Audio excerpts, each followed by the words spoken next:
ഞാൻ കുറച്ച് കാര്യങ്ങൾ പറയാൻ വേണ്ടി വന്നേക്കുന്നത്. ഫസ്റ്റ്, എനിക്ക് ജലദോഷമാണ്. എൻ്റെ സൗണ്ട് കംപ്ലീറ്റ് പോയി കിടക്കുവാണ്. അപ്പോൾ എപ്പിസോഡിനകത്ത് കുറച്ച് വോയിസ് പ്രശ്നങ്ങളുണ്ട്. ഞാൻ പറഞ്ഞ പല ഡയലോഗും തിരിഞ്ഞിട്ടുണ്ടോ എന്ന് എനിക്ക് ഡൗട്ടുണ്ട്. പിന്നെ ഇവിടെ അടുത്ത അമ്പത്തി ഉത്സവം നടക്കുവാണ്, അപ്പം അതിൻ്റെ ഓളിയോ ഉണ്ട്. പിന്നെ എൻ്റെ വീട്ടിൽ കുറച്ച് പൂച്ചക്കുഞ്ഞുങ്ങളുണ്ട്, അവർക്ക് ഫോണിൽ കളിക്കുന്ന ഇഷ്ടമല്ല. അപ്പോൾ ബെഡ് ചെയ്യുന്ന സമയത്ത് വന്ന് ശല്യപ്പെടുത്തലാണ് മെയിൻ പരിപാടി. അപ്പം അങ്ങനെ കുറച്ച് വോയിസ് പ്രശ്നങ്ങൾ ഈ എപ്പിസോഡിനകത്തുണ്ട്. സോറി ആർമി, എല്ലാവരും ക്ഷമിച്ചേക്കണം. പിന്നെ ഈ എപ്പിസോഡ് കഴിഞ്ഞ് കഴിഞ്ഞാൽ അടുത്ത എപ്പിസോഡ് വരുമ്പോൾ കുറച്ച് താമസിക്കും. കാര്യം ഞാൻ ചോദിക്കുകയാണെങ്കിൽ മാർച്ചിലേക്ക് എക്സാം ആണ്. അപ്പം ഞാൻ ഈ മാസം തൊട്ട് പഠിക്കാൻ തുടങ്ങിയില്ലെങ്കിൽ മാർച്ചിൽ എക്സാമിൻ്റെ തീരുമാനമാകും. അപ്പം അതുകൊണ്ട് മാർച്ചിൽ എക്സാം കഴിഞ്ഞ് കഴിയുമ്പോൾ ഞാൻ എപ്പിസോഡെല്ലാം പെട്ടെന്ന് ഇട്ടേക്കാം. പിന്നെ ഈ FF തീരാറായിട്ടുണ്ട്. ഒരു 3-4 എപ്പിസോഡ് കൊണ്ട് FF തീരും. ഇത് തീർന്നു കഴിയുമ്പോൾ ഞാനൊരു BLFF തുടങ്ങുന്നതിനുള്ള പ്ലാനിങ്ങിലാണ്. ആരെ വെച്ചാന്ന് ഞാൻ പറയുന്നില്ല. ഞാൻ ഈ മാസം തന്നെ ട്രെയിലർ ഇടാം, അപ്പം നിങ്ങൾക്ക് മനസ്സിലാവും ആരെ വെച്ചാന്ന്. പിന്നെ ഞാൻ എക്സാം കഴിഞ്ഞ് കഴിയുമ്പോൾ 7ാമത്തെ എപ്പിസോഡ് ഇന്നതിൻ്റെ ഇടയ്ക്ക് ഒരു തേക്കുക്ക് വൺ ഷോട്ട് ഇടുന്നുണ്ട്. കുറച്ച് പേര് എന്നോട് തേക്കുക്ക് ചെയ്യാമെന്ന് ചോദിച്ചിട്ടുണ്ടായിരുന്നു, അപ്പോൾ ഒരു തേക്കുക്ക് വൺ ഷോട്ട് ഇടുന്നുണ്ട്. പിന്നെ ഇത്രയൊക്കെ ഉള്ളൂ. അപ്പോൾ സോറി ആർമി, ഞാൻ കണ്ടന്റായിട്ട് വീഡിയോ ഇടണമെന്നാണ് കരുതിയത്. ബട്ട് എക്സാം ആയതുകൊണ്ട് എക്സാം കഴിയുമ്പോൾ ഞാൻ വീഡിയോ ഒക്കെ ഇട്ടേക്കാം. പ്ലീസ് എല്ലാവരും ഒന്ന് വെയിറ്റ് ചെയ്യണം.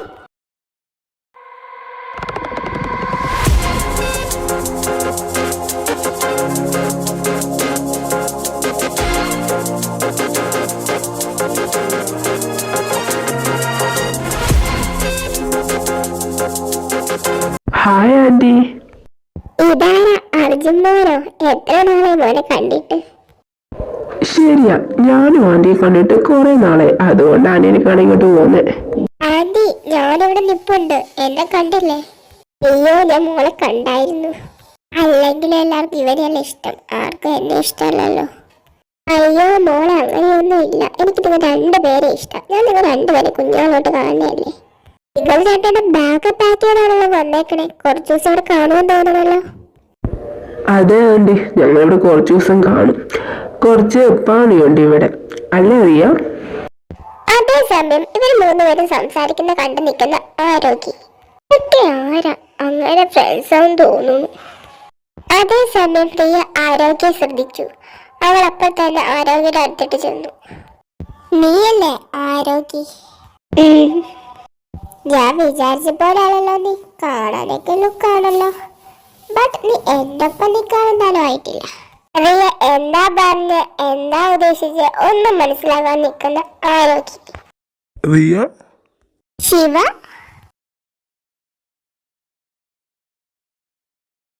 റിയ, നീ എന്താ ഇവിടെ? എന്താ എനിക്കിവിടെ വരാൻ പാടില്ല? നോക്കി പേടിപ്പിക്കണ്ട. ഇവനിങ്ങോട്ട് വന്നപ്പോൾ ഇവൻ്റെ കൂടെ ഞാനിങ്ങോട്ട് പോന്നു. നിനക്കൊരു സർപ്രൈസ് തരാമെന്ന് കരുതി. എടാ, ഞാനിവിടെ നിൽക്കുന്നുണ്ട്, എന്നെ ഒന്നും മൈൻഡ് ആക്കടാ. പിന്നെ സോറിടാ, ഞാൻ ഈ കുരിശൻ ഇങ്ങോട്ട് കൊണ്ടുവന്നേന്. ആരാടാ നിന്റെ കുരിശ്? നീ അല്ലാതാരും. നീ എന്നെയാണോ കുരിശെന്ന് വിളിച്ചേ? ഞാൻ ഇപ്പൊ കാണിച്ചിട്ടാണ് നിന്നെ. നീ എന്നെ എന്ത് കാണിക്കാനാടി? കാണിക്കണെങ്കിൽ വാടി വന്ന് കാണിക്കടി.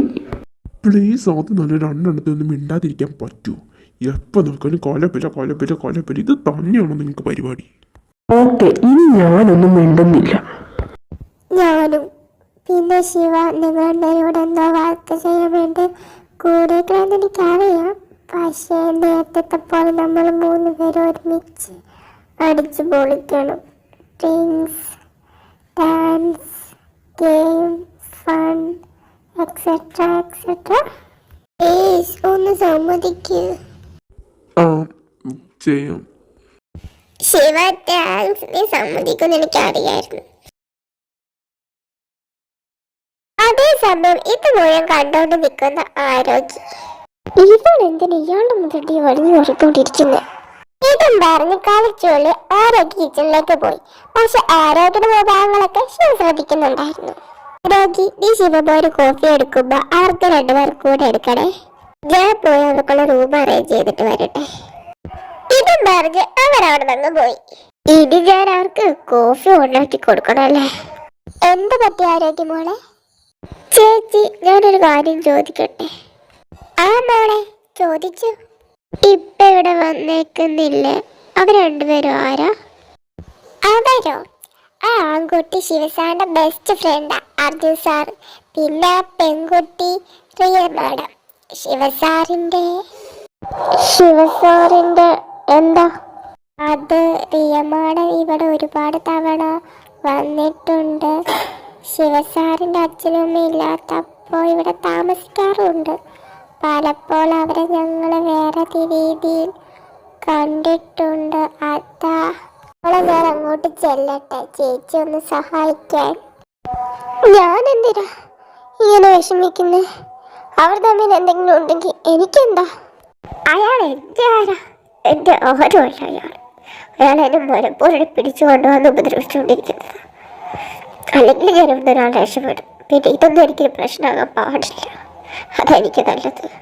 അതേസമയം റൂമിൽ നിന്ന് ശിവയും റിയയും അർജുനും സംസാരിച്ചുകൊണ്ടിരിക്കുകയായിരുന്നു. ശിവ, നിനക്ക് ആ പെങ്കൊച്ചു നേരം പറഞ്ഞു വിടാറായില്ലേ? അതിനെപ്പറ്റി ഞാൻ ഇതുവരെ ആലോചിച്ചിട്ടില്ല. അതെന്താ ശിവ നീ ഇതുവരെ ആലോചിക്കാത്തത്? നിനക്കിതുവരെ അവള് മടുത്തില്ലേ? അതിന് മാത്രം ഉണ്ടോടാ അവള്? പ്രിയ, എനിക്ക് ഈ ടോപ്പിക്ക് സംസാരിക്കാൻ താല്പര്യമില്ല. നീ ഇതിനെപ്പറ്റി മിണ്ടാതിരിക്കുക നിനക്ക് നല്ലത്. പക്ഷെ എനിക്ക് ഈ ടോപ്പിക്കിനെ പറ്റി സംസാരിക്കാൻ താല്പര്യമുണ്ട്. നീ ഇതുവരെ അവളോടൊന്ന് പറഞ്ഞു വീടിനെപ്പറ്റി ചിന്തിച്ചിട്ടില്ലെന്നല്ല നീ പറഞ്ഞത്. ഇനി നീ ചിന്തിച്ചോളൂ. നീ ചിന്തിച്ചില്ലെങ്കിൽ നിന്നെക്കൊണ്ട് ഞാൻ ചിന്തിപ്പിക്കും. പ്രിയ, നിന്റെ പ്രശ്നം എന്താ? എന്റെ പ്രശ്നം നിനക്ക് അറിയില്ലല്ലോ.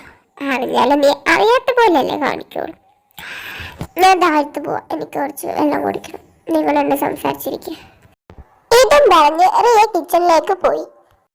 ശിവ, നീ ഇതൊന്നും കാര്യമായിട്ട് എടുക്കണ്ട. അവളിങ്ങനെ ഓരോന്നൊക്കെ പറഞ്ഞുകൊണ്ടിരിക്കുന്നതാ. അല്ലെങ്കിലും ഞാനത് കാര്യമായിട്ട് എടുക്കുന്നില്ല. പിന്നെ അർജുൻ, ഞാൻ അന്വേഷിക്കാൻ പറഞ്ഞ കാര്യം എന്തായി? ആടാ, നീ പറഞ്ഞ കാര്യം ശരിക്കും അന്വേഷിച്ചു. എൻ്റെ കുറെ ആളുകളും ഡാഡിൻ്റെ കുറെ ആളുകളെ വെച്ച് അന്വേഷിച്ചത്. നീ പറഞ്ഞത് ശരിയാ.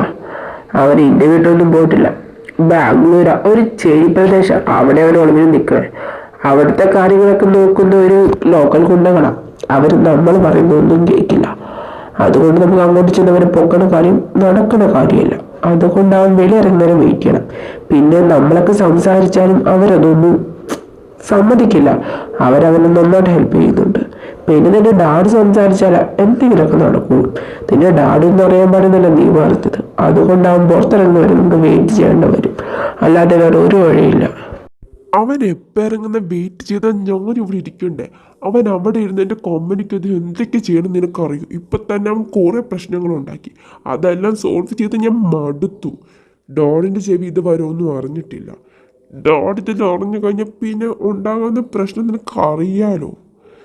നമ്മുടെ കമ്പനി ഇരുന്ന് ആരോ ഇവൻ ഇതെല്ലാം ചോർത്തുന്നുണ്ട്. അതോരോന്ന് ഞാൻ മിക്കവാറും കണ്ടുപിടിക്കും. ഇനി അടുത്തത് ഓരോണോ? എനിക്ക് അവനെ എത്ര പെട്ടെന്ന് കിട്ടാമെന്നോ എനിക്ക് അവൻ്റെ കോലത്തെ തീരുമാനം എനിക്ക് ഉണ്ടാക്കിയേ പറ്റൂ. ശിവ, നീ ഇതൊന്നും ടെൻഷൻ അടിക്കണ്ട. ആ ചെറിയുടെ ഫ്രണ്ട് ഞാൻ ഒരാൾക്കാരെ നിർത്തിയിട്ടുണ്ട്. അവൻ അവിടുന്ന് ഇറങ്ങിയാൽ നമുക്ക് ഇൻഫർമേഷൻ കിട്ടും. അതുകൊണ്ട് അതോർത്തുമ്പോൾ ടെൻഷൻ അടിക്കണ്ട. പിന്നെ കമ്പനിയിലുള്ള ചാരൻ അതാരാലും നമ്മൾ കണ്ടുപിടിക്കാതെ എവിടെ പോകാനാ? എന്തായാലും ശിവ വേഴ്സസ് വിക്രമിന്റെ എൻഡിങ്ങിലേക്ക് നടന്നുകൊണ്ടിരിക്കുക. നമ്മൾ അവനെ പിടിക്കുകയും ചെയ്യും, അവന്റെ കാര്യം തീരുമാനം ഉണ്ടാക്കുകയും ചെയ്യും. സമയം കിച്ചണിലേക്ക് ചെല്ലുന്ന റിയ. ആരോഗ്യ, എനിക്ക് കുറച്ച് വെള്ളം വേണം. ആരോഗ്യ അപ്പം തന്നെ കുറച്ച് വെള്ളം എടുത്ത് റിയയ്ക്ക് കൊടുത്തു. നീ എന്തോ കാര്യമായിട്ട് ഉണ്ടാക്കുമെന്ന് തോന്നുന്നു. കാര്യമായിട്ടൊന്നുമില്ല, ഉച്ചത്തേക്കുള്ള ഫുഡ് ഉണ്ടാക്കുക.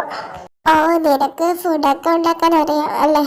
നീ നിന്റെ അമ്മയും കൂടെ ഒരു ഹോട്ടൽ നടത്തുമല്ലായിരുന്നു? ശിവത്തിന്റെ ഇവിടെ പിടിച്ചോണ്ട് വന്നിട്ട് ഇപ്പൊ കുറെ നാളായില്ലേ? നിനക്ക് നിന്റെ വീട്ടിൽ പോകണമെന്ന് തോന്നില്ലേ? നിനക്ക് അമ്മേനൊക്കെ പൈസ ചെയ്തില്ലേ? റിയയുടെ വാക്കിനൊന്നും ആരോഗ്യം ഒരു മറുപടി നൽകിയില്ല. ആരോഗ്യ, നിനക്ക് ഇവിടുന്ന് പോകാൻ ഞാൻ നിന്നെ ഹെൽപ്പ് ചെയ്യാം. ഞാൻ ശിവയോട് സംസാരിക്കാം. അവരെ കൊണ്ട് എങ്ങനെ ഞാൻ നിന്നോട് പറഞ്ഞു പഠിപ്പിക്കാം. ബട്ട് ഞാൻ നിന്നെ പറഞ്ഞു വിട്ട പിന്നെ നീ ശിവയുടെ ലൈഫിലേക്ക് വരാൻ പാടില്ല. അവന്റെ ലൈഫിൽ നീ എന്നേക്കുമായി പൊക്കോളും. ശിവ എന്റേത് മാത്രം. അവരെ ഞാൻ ആർക്കും കൊടുക്കാൻ ഉദ്ദേശിക്കുന്നില്ല. പിന്നെ നിങ്ങളുടെ എന്തെങ്കിലുമൊക്കെ നടന്നിട്ടുണ്ടെങ്കിൽ അതല്ല, നീ അങ്ങ് മറന്നേക്ക്. അതും പൊക്കി പിടിച്ചോണ്ട് നീ ഇങ്ങോട്ട് വരണ്ട. നിന്റെ മനസ്സിലൊന്നും ഉണ്ടാക്കണം, അവൻ എന്റേതാണ്. താമസിക്കാതെ നിനക്ക് നിന്റെ അമ്മയുടെ അടുത്ത് പോകാം. ഞാൻ നിന്നെ എന്തായാലും ഇവിടുന്ന് പറഞ്ഞു വിടും. അതുകൊണ്ട് മോടെ മനസ്സിൽ വേറെ ഫീലിങ്സ് ഒന്നും വളർത്തണ്ട. അപ്പൊ മോള് റെഡിയായിട്ടിരുന്നു വീട്ടിൽ പോകാൻ വേണ്ടിട്ട്. ഇതും പറഞ്ഞ് നീ അവിടെ നിന്ന് പോയി. ഞാൻ എൻ്റെ ഇതെല്ലാം കേട്ടിട്ട് കരയുന്നേ. എനിക്കയാണെന്റെ ഫീലിങ്സ് ഉള്ള, എനിക്കയാടെ ഒരു ഫീലിങ്സ് ഇല്ല. ഒരു ഫീലിങ്സ് ഉണ്ടാകാനും പാടില്ല. ആരോഗ്യം നീ കരയുവാണോ? അത് കേട്ടതും ആരോഗ്യം പെട്ടെന്ന് കണ്ണു തുടയ്ക്കാൻ തുടങ്ങി. നീ കരയുവാണോന്ന്? ഞാൻ കരയൊന്നുമല്ല. പിന്നെ നിന്റെ കണ്ണൊക്കെ കലങ്ങിയിരിക്കുന്നുണ്ടല്ലോ. പിന്നെ നിന്റെ കണ്ണൊക്കെ തുടയ്ക്കുന്നേ. നീ ഇങ്ങോട്ട് വന്നായിരുന്നല്ലേ? എനിക്ക് തോന്നി അവിടുന്ന് വെള്ളം കുടിക്കാനെന്ന് പറഞ്ഞിങ്ങനെ വന്നപ്പോ നിന്നെ കരയിക്കാൻ വേണ്ടി വന്നായിരിക്കും. സാരിയില്ല, പോട്ടെ. അവളിങ്ങനെ ഓരോന്നൊക്കെ പറഞ്ഞുകൊണ്ടിരിക്കും, അതൊന്നും നീ കാര്യമാക്കി എടുക്കണ്ട. എന്നോട് ആരും ഒന്നും പറഞ്ഞില്ല. ആരും ഒന്നും പറയാതെ ചുമ്മാ ഇരുന്ന് കരയാൻ നിനക്ക് എന്താ പിച്ചാണ്? റൂമിലിരിക്കുന്ന ശിവ എന്തായാലും അതിനോടൊന്നും പറഞ്ഞിട്ടില്ല. ആന്റിയും ചേച്ചിയൊന്നും നിന്നോടും പറഞ്ഞു കാണില്ല. പിന്നെ ഇവിടെ വന്നിട്ട് പോയത് റിയ. അവളല്ലാതെ വേറെ ആരും നിന്നോട് എന്തെങ്കിലുമൊക്കെ പറയാൻ? ഞാൻ എത്ര പറഞ്ഞാലും നീ സമ്മതിച്ചറിയെന്ന് എനിക്കറിയാം. ഓക്കെ, നമുക്ക് ഈ ടോപ്പിക്കേ വിട്ടേക്കാം. ഞാൻ അർജുൻ, ശിവയുടെ ബെസ്റ്റ് ഫ്രണ്ട്. നമ്മൾ തമ്മിൽ പരിചയപ്പെട്ടില്ലായിരുന്നല്ലോ. ഒരു ഹായ് പറയടോ. ഹായ്. ഓക്കെ, നീ എന്താ ഉണ്ടാക്കുന്നേ? ഇത് ചിക്കൻ കറിയാണല്ലോ. ഞാൻ നീ ഹെൽപ്പ് ചെയ്യാം. ഞാനൊരു പൊളി കുക്കാം. തന്നെ ചെയ്തോളാം.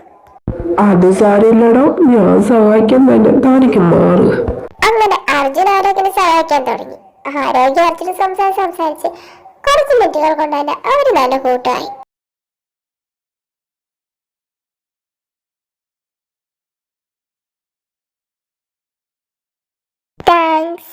വെൽക്കം. അതേസമയം ഇതെല്ലാം കണ്ടുകൊണ്ട് ഒരാളവിടെ നിൽപ്പുണ്ടായിരുന്നു.